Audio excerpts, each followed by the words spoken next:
Hello and welcome, ladies and gentlemen, to Front Page, only on the AIM Network, India's definitive media organization and voice on everything AI and technology.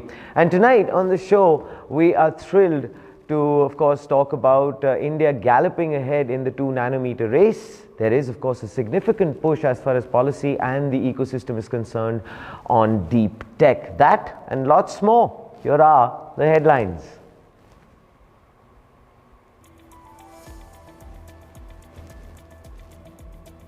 Qualcomm unveils India-designed 2-nanometer chip. Ashwini Vaishnav hails end-to-end silicon revolution as nation exits back-office shadows to lead cutting-edge semiconductor design for AI and edge computing globally.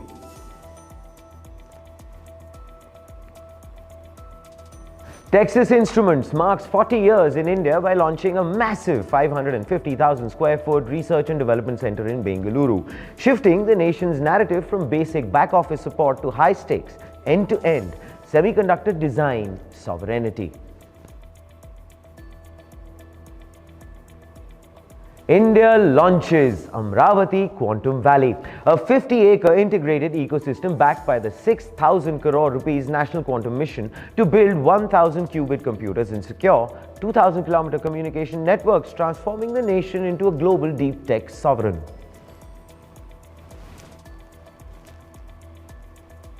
India overhauls startups rules to grant deep tech ventures 20-year recognition and 300 crore rupees turnover caps, backed by a 1 lakh crore rupees RDI fund to pivot from apps to hard science breakthroughs.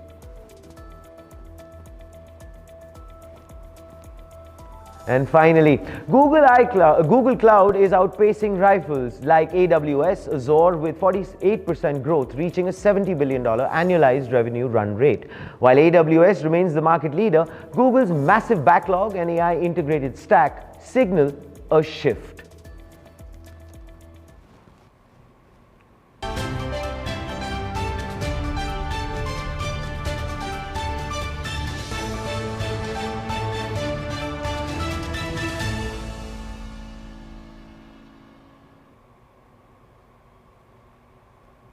Welcome to Front Page. It's a pleasure to have you with us.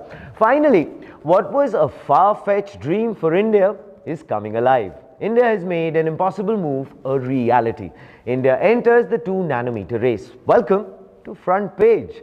So while most were looking the other way, India just breached the most complex design frontier on the planet. The narrative of service sector India is officially out of time. A 2-nanometer chip designed, taped out, verified, not in Silicon Valley, not in Hinshu, in Bengaluru, Chennai, Hyderabad. Qualcomm just put their most advanced designs in the hands of Indian engineers. And Ashwini Vaishnav is no longer making vague promises about 2030. He's actually got the actual paperwork to prove it's happening. Let's forget that very old, slow and steady mantra we've been fed for decades. I believe we've gone beyond the usual overused line of incremental growth and into a high-stakes move to make a mark on the global value chain from the inside out. It is, of course, time now to talk about scale, because size matters, but smaller is deadlier. A 2-nanometer, we are, of course, talking about transistors thinner than a strand of DNA. That is 30 billion transistors on a single chip, which is, of course, extreme node silicon, the bleeding edge, if you will.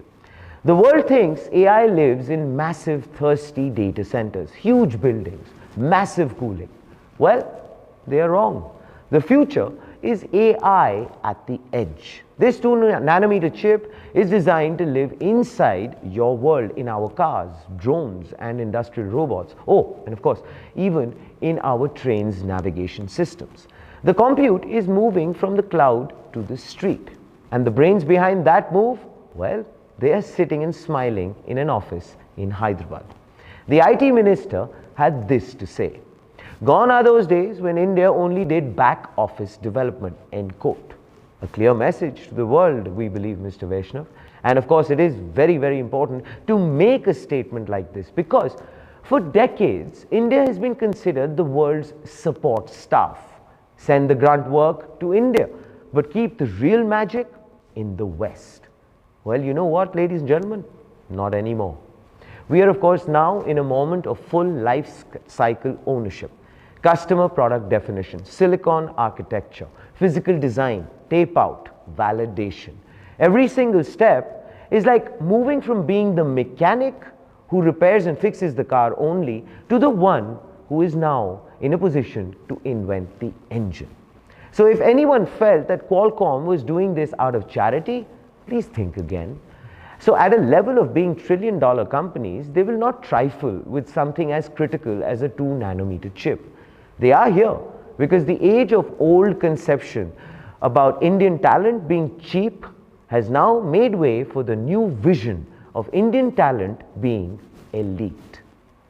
Critiques will, of course, call this a fluke, as they always do, arguing that one company's move doesn't move the needle for an entire nation. They're reading the room very wrong. Let's actually look at what has happened. We are seeing a very clear pattern of major players all betting on the exact same outcome. Marvell is already designing 2-nanometer AI and networking silicon in India. The government is about to drop Semicon India Mission 2.0. Phase 1 was about attracting fabs. Phase 2, well, it's about design first. The scale is way beyond just the chip. It is embracing the entire ecosystem, equipment materials, and a massive surge in the kind of high-level talent that usually takes decades to build. They've already trained 67,000 professionals, heading for 85,000, and 315 universities are now teaching the exact same tools used at NVIDIA and Apple. These students aren't just reading theory. They're actually now doing real tape outs at SCL Mohali. It's like we spend years grinding through the basics and suddenly we're standing at the final frontier of global technology. But of course, there is a real tension here as well. We can celebrate the talent all day, but the burning question is whether India can actually build the physical hardware fast enough to match this global AI explosion. The government's playbook is a two-layered attack. Step 1, buy the power, which is 38,000 GPUs, which are already in the pool. 20,000 more are coming. Now let's talk about step 2, design the future. One needs to buy the GPUs today so we can compete for sure. But more importantly, we design the chips today so we can lead tomorrow, which means we don't wait for sovereignty to arrive gift wrapped in a box. We build it while we are running at full tilt. Taping out, well, that doesn't mean India is TSMC just yet. We are not printing silicon at that scale. But the energy for sure has changed, and so has the point of discussion, as India has stopped just using the technology and has actually commenced drawing the designs and the frameworks. It is a moment of great reckoning, because when the world's most advanced nodes are being sketched in Indian offices, the global pecking order gets a very serious shake-up.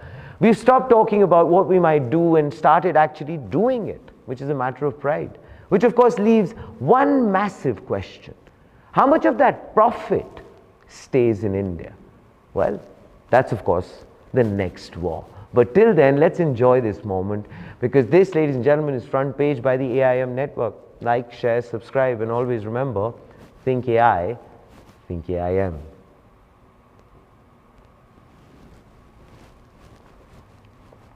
Welcome to Front Page. You know what? I think we should stop the Silicon Valley of the East brochure talk for a second. It's a very tired cliche that smells like a government tourism ad from 2004. So let it be there. In 1985, an Indian computer was essentially a glorified typewriter that required a government permit and a miracle to start. Yet, Texas Instruments ignored the data entry trap and went straight for the jugular, semiconductor design. So while the rest of the world treated India like a massive filing cabinet for grunt work, Texas Instruments treated it like a foundry for brains. Fast forward 40 years, Ashwini Vaishnav standing on a stage with a 2-nanometer design isn't actually just a photo opportunity. It's the final proof of a 4-decade heist. Silicon Valley thought they were saving a few bucks on labor. They actually handed over the keys to the future. This week, Texas Instruments opened a 550,000 square foot research and development fortress in Bengaluru. Forget capacity expansion. This is an aggressive statement for the future itself. The crown jewels of semiconductor design just landed in the hands of Indian engineers, proving the brain of the global supply chain has officially moved house.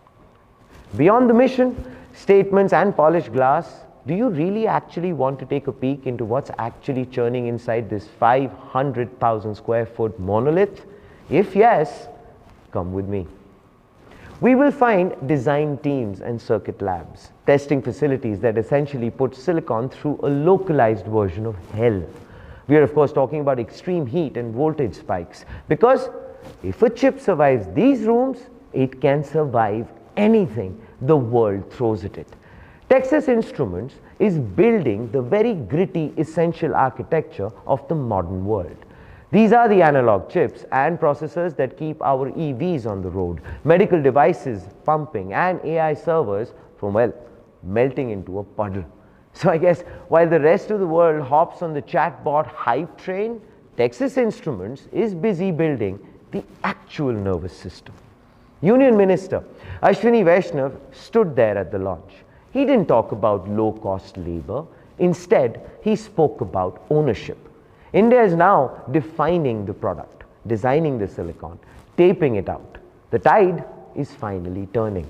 For decades, the catch was the nagging suspicion that India was just the world's glorified back office, the persistent, dull stigma of being the planetary service desk. But if you actually look at the ground truth, that old story is looking increasingly lame and pathetic. Texas Instruments was the first global capability center before we even had the acronym, to be honest. Back then, they had to ship code via satellite dishes. The internet was a luxury. Designing chips offshore was too sensitive. Texas Instruments ignored the skeptics and they built anyway. Now, there are 2,000 GCCs in India, and they're not just patching leaky software, no. Conversely, they are inventing the AI logic that moves global freight and are forging the very foundations on which retail giants actually lean on. The so-called back office didn't just get a gold watch and a promotion, no. Instead, it was something way bigger. It walked into the building and took over the controls. And of course, here is the front page take. Forget the ribbon cutting and the new set of keys. We are watching a decades-long circle finally snap shut. In the 80s, the legends say TI gear was hauled through these streets on the bullock carts. I'm not sure, but well, that's what the legends say. By 2026, that same legacy sits inside high-tech fortresses. The era of doing it for less is now in the dust. What's left standing is the era of doing it better than anyone else on the planet. For the 20-somethings watching, yes, please watch closely. You're looking at your fight. It's no longer enough to just learn the language of code, no. You have to grasp the physical world that code actually inhabits. If people keep telling you software is eating the world, remind them about one thing. It still needs a plate to sit on. And that plate, my friends, is silicon. And that silicon now takes flight in Bengaluru. Texas Instruments was there for the first spark. Now, of course, they're doubling down to finish the job. This, ladies and gentlemen, is Front Page by the AIM Network. Like, share, subscribe.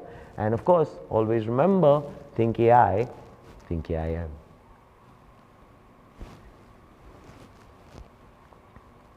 Welcome to Front Page, which is the only thing currently standing between you and, well, of course, a deep existential spiral over your LinkedIn notifications. So we know for sure that you have been following Front Page, which means you already smelled the smoke. And tonight, you're standing in the actual blaze. Nara Chandrababu Naidu finally stopped the polite chatter, and that first foundation stone is now mercifully heavy in the dirt. Amaravati Quantum Valley is no longer classified as a pitch deck. It's a fully laid out execution first bet on the future. 50 plus partners which are already on board: IBM, TCS, L&T, IIT Madras. The ambitions are marvelous. Top 5 quantum hubs in the world. Not one of the best in India, but one of the best on earth. Integrated hardware, software, algorithms, all on one single campus. The list of names looks less like a corporate meeting and more like actually a high-stakes brain trust. IBM, TCS, L&T and CDAC are all in the mix, flanked by the heavy hitters from IIT Madras and IIT Tirupati. With over 50 partners already at the table, India's trillion-dollar digital dream just got a very massive dose of reality. Let's just forget the dry policy talk. You're actually looking at the only room where the people capable are, of course, dragging self-reliance out of a pitch deck and into an actual semiconductor fab. But of course, there is always a twist, right? And here is that twist in the tail. It's subject to US regulatory approvals. If it clears, Andhra Pradesh hosts the IBM Quantum System 2. That is, of course, the peak, the summit. IBM and TCS are opening the cloud. 100 plus qubits, researchers and startups running workloads that would fry a normal CPU. It's actually the digital equivalent of giving a street racer a rocket engine. Forget coming soon, it is already live. 600 seats at the Medha Towers, operational. Quantum startups already in the building. Innovation centers led by the IITs, you ask? Online, sir. Drug discovery, material science, cryptography. They even demoed quantum safe security. Because in the quantum era, you're either encrypted or you're actually an appetizer. As far as the people are concerned, the Wiser and Vanguard Quantum Talent Hub is the secret weapon. 50,000 students already trained. And what is awesome is that 51% are women. In deep tech, that number, my friends, is a unicorn. The goal, 1 lakh high-value jobs by 2030. That's 100,000 people aligned with the 6,000 crore rupees National Quantum Mission. You know what? Forget the solo performance. You're actually looking at a full-scale national symphony. Union Minister Jitendra Singh calls it the integrated approach. Ajay Kumar Sood, the principal scientific advisor, uses a very specific word, which is anchor.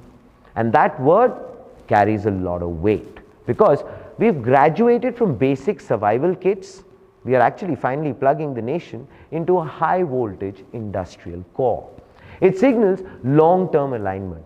And you know what? Delhi is watching and Delhi is backing it. Chandrababu Naidu has a mantra. Andhra will not follow, it will lead. And quantum isn't traveling alone because the AI Living Labs Foundation is the twin brother. Shared GPUs, sandboxes, data, healthcare, fintech, manufacturing. Wow, Andhra is building AI for scale and quantum for the ultimate advantage at the same time. India talks a lot about the future. And why shouldn't we? Amaravati, of course, is building it. Is it hype? Some of it may be. But you know what? They have named partners, live startups, and a talent pipeline that's already pumping. The timelines leave zero room for excuses. In 5 years, this is either a global case study or a very tragic cautionary tale. But you know, tonight, let us not think about all of that because the architecture is set, the narrative war has been won, and India's quantum story is no longer a maybe. Ladies and gentlemen, this is Front Page by the AIM Network. Like, share, subscribe, and always remember, think AI, think Amaravati, think Quantum Valley, think AIM.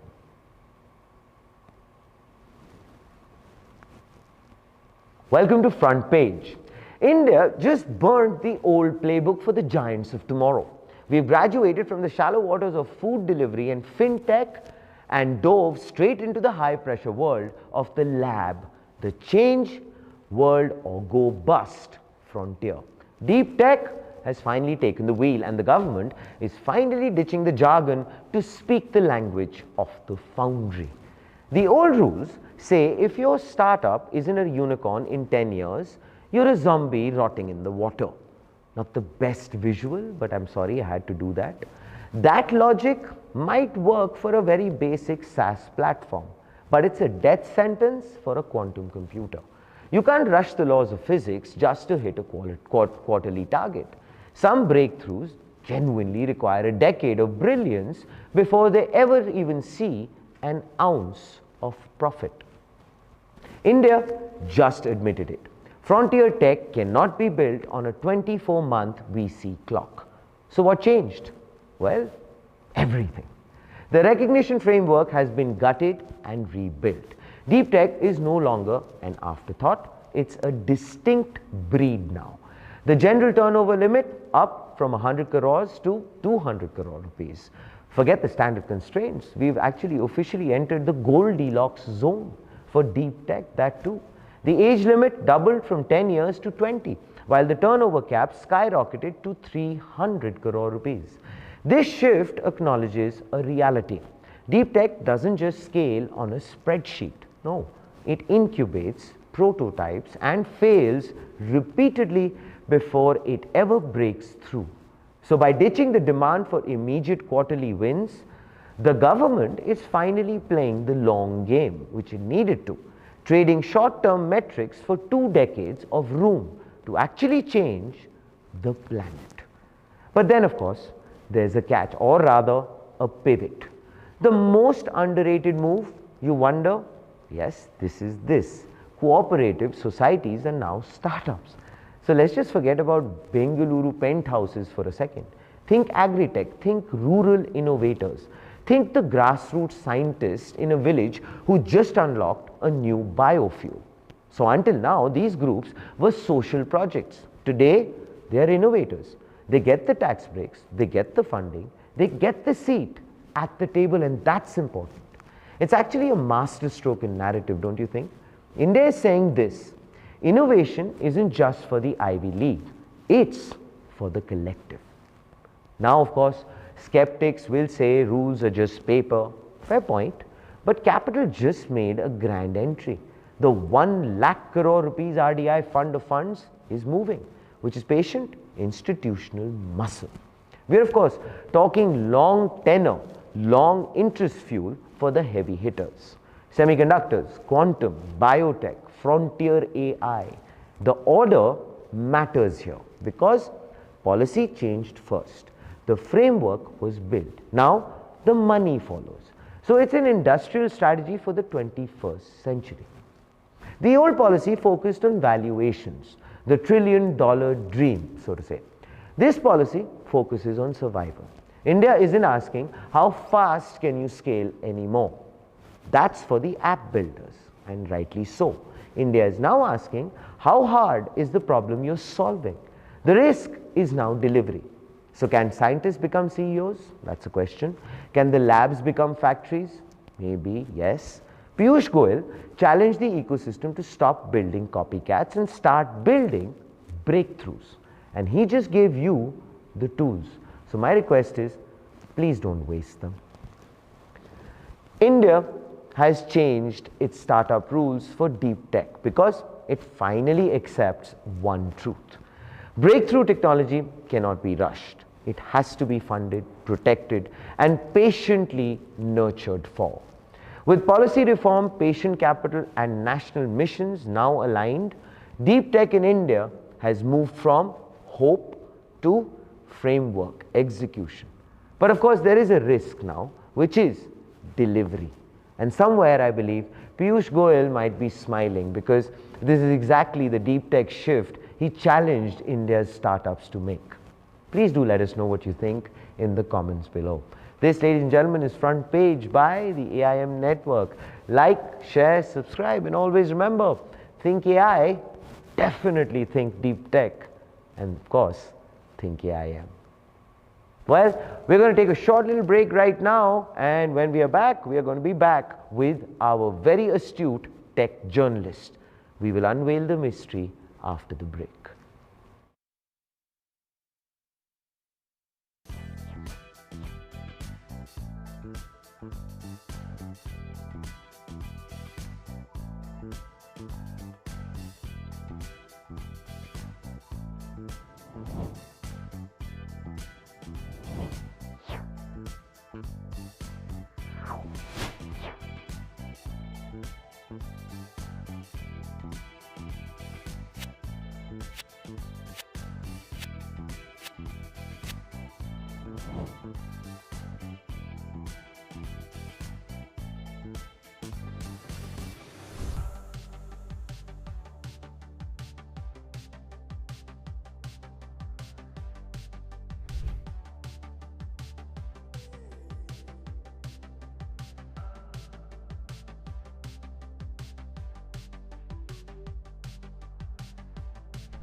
1,700 GCCs. Yes, that's the present footprint in India of the global population of GCCs.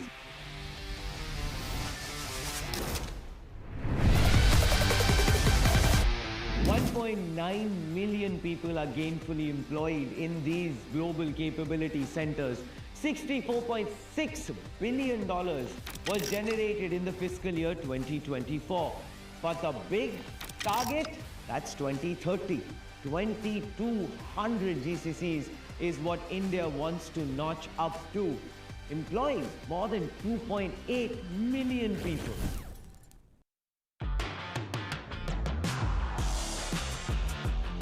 I wrote in my book that failures were in bold font for me and success was like default.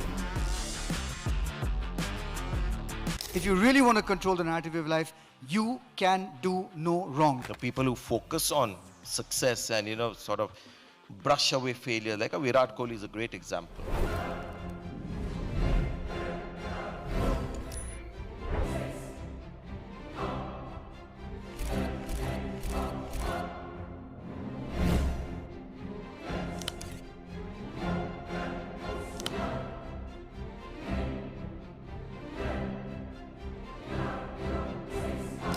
Is doing a great job in bringing the GCC ecosystem together. So you're adding a lot of value to the GCC ecosystem. Oh, I had to take a beat and sit down to make sense of this amazing roller coaster ride that we've had at MachineCon 2025.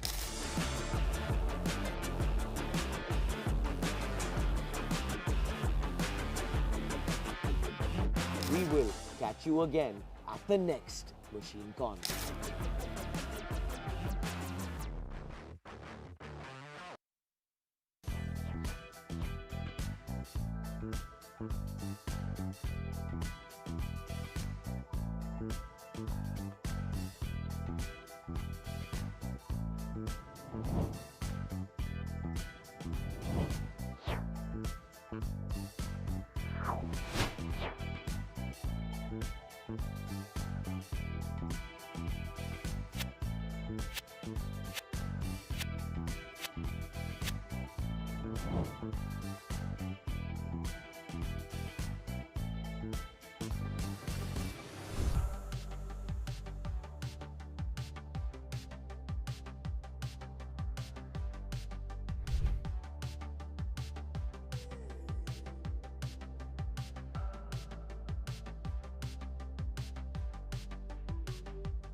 $1,700 GCCs. Yes, that's the present footprint in India of the global population of GCCs.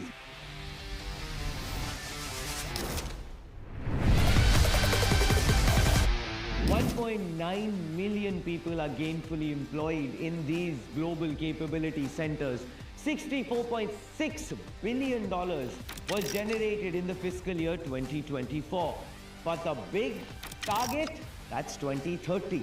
2,200 GCCs is what India wants to notch up to, employing more than 2.8 million people.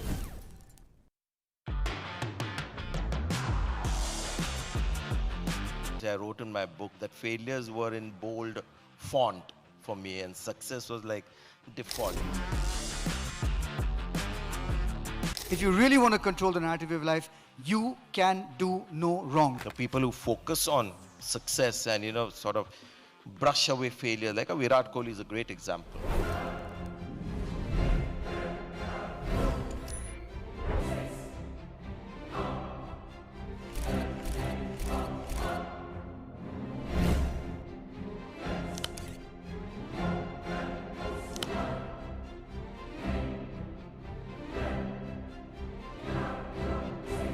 MachineCon is doing a great job in bringing the GCC ecosystem together. So you're adding a lot of value to the GCC ecosystem.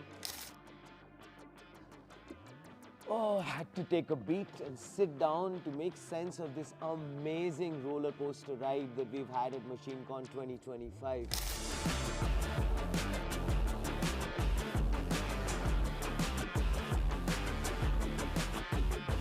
We will catch you again at the next MachineCon.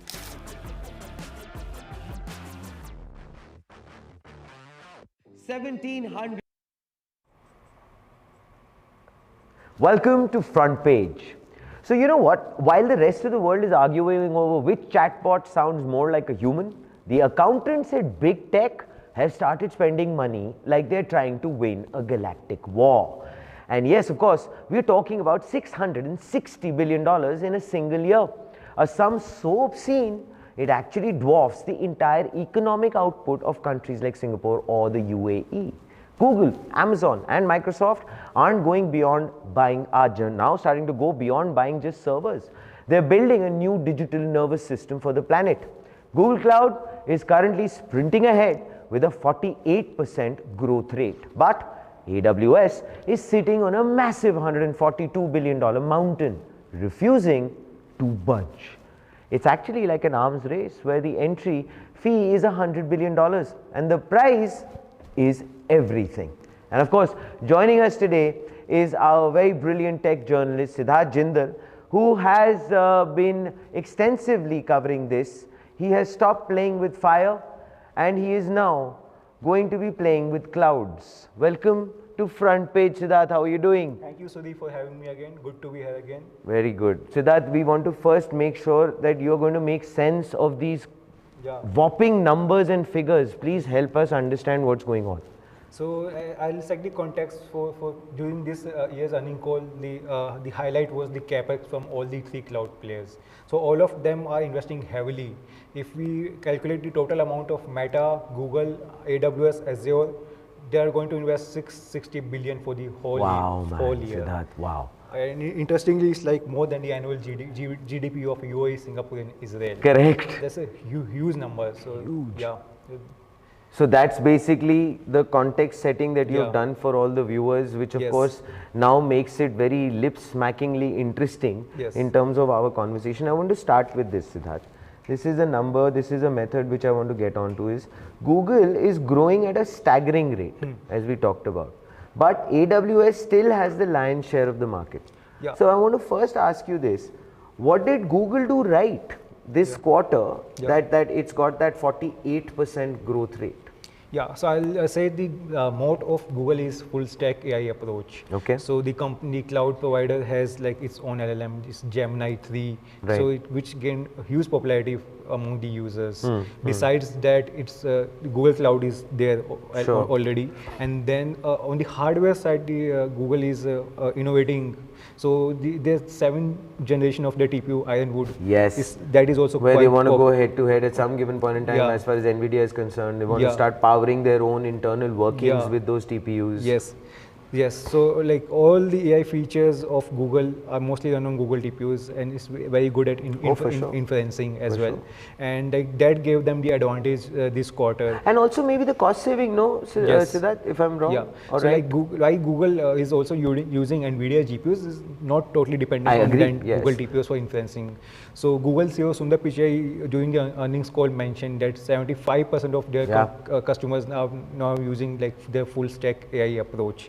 So which gave them an advantage, and the numbers speak for itself. So for this quarter, they saw 48% revenue growth, and their revenue is 75 billion, beating AWS and Azure for this quarter. So like I've been covering cloud for quite some time. Like it is the first time like Google raced ahead. Usually it used to be like either AWS or Azure.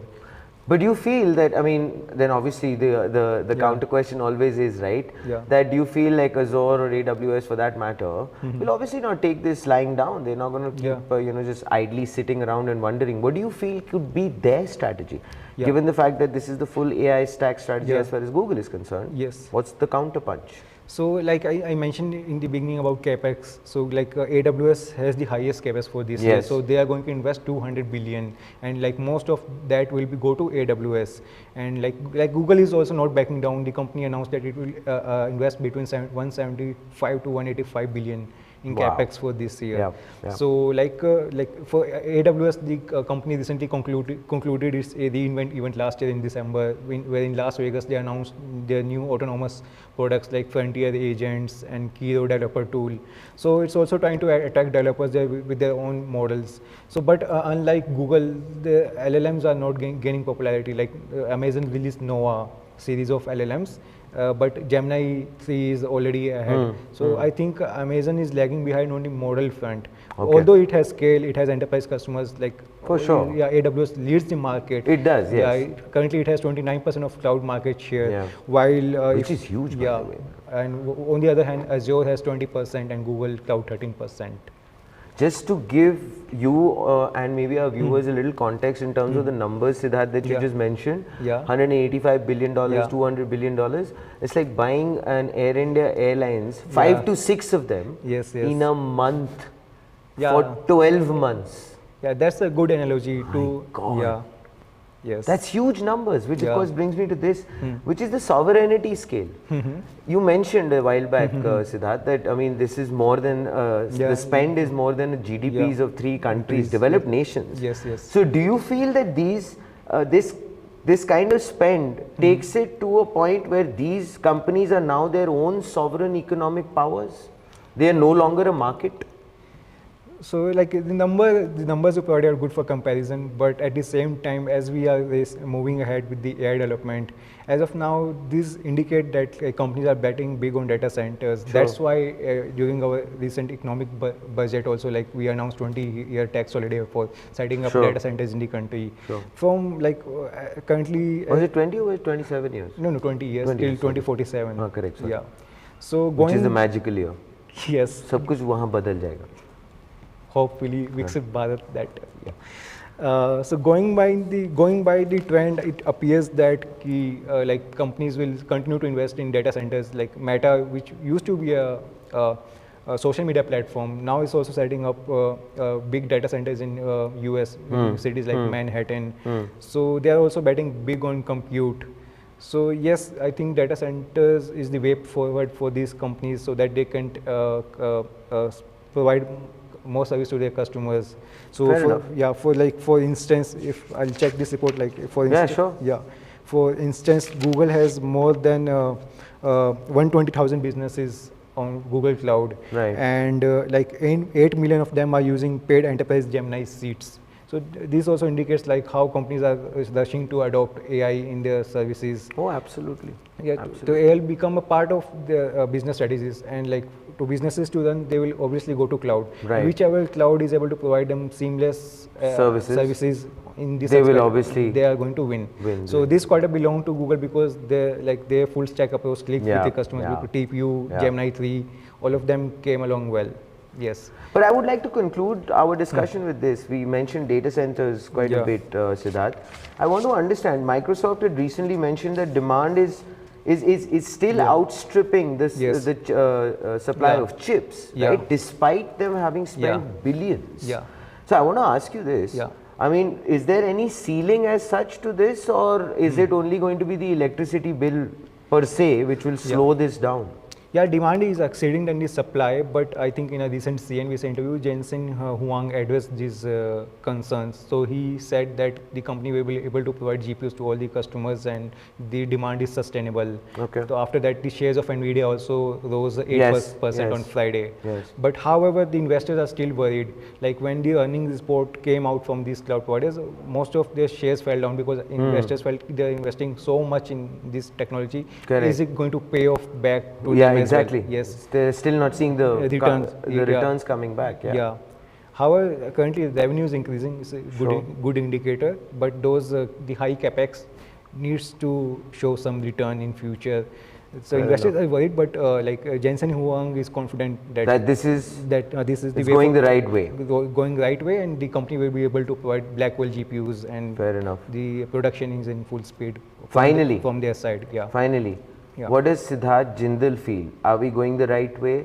If we are, then I would like for you to give us the front page take. Yeah, so my front page take from this quarter is that like Google has the momentum AWS as the scale, and I feel that Microsoft is definitely going to make a comeback in the next quarter, because it already has like a huge number of enterprise customers. And yeah, definitely in the last quarter we saw some struggle with Copilot, and like people didn't appreciate it that much, but its continued relationship with OpenAI should actually give the company advantage in the next quarter, with like OpenAI also releasing GPT 5.3 Codex coding model.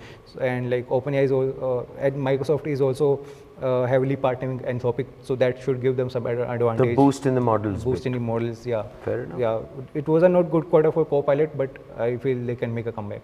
Yeah. Fair enough. Thank you as always, Siddharth. It's always a pleasure speaking with you. And of course, ladies and gentlemen, that was Siddharth Jindal, who covers this very, very extensively. He is saying that this quarter belonged to Google, and rightly so, but I believe the race is on and it's only hotting up, and we're going to have Siddharth back with us again in the next quarter. Well, before that as well, because Siddharth is quite brilliant.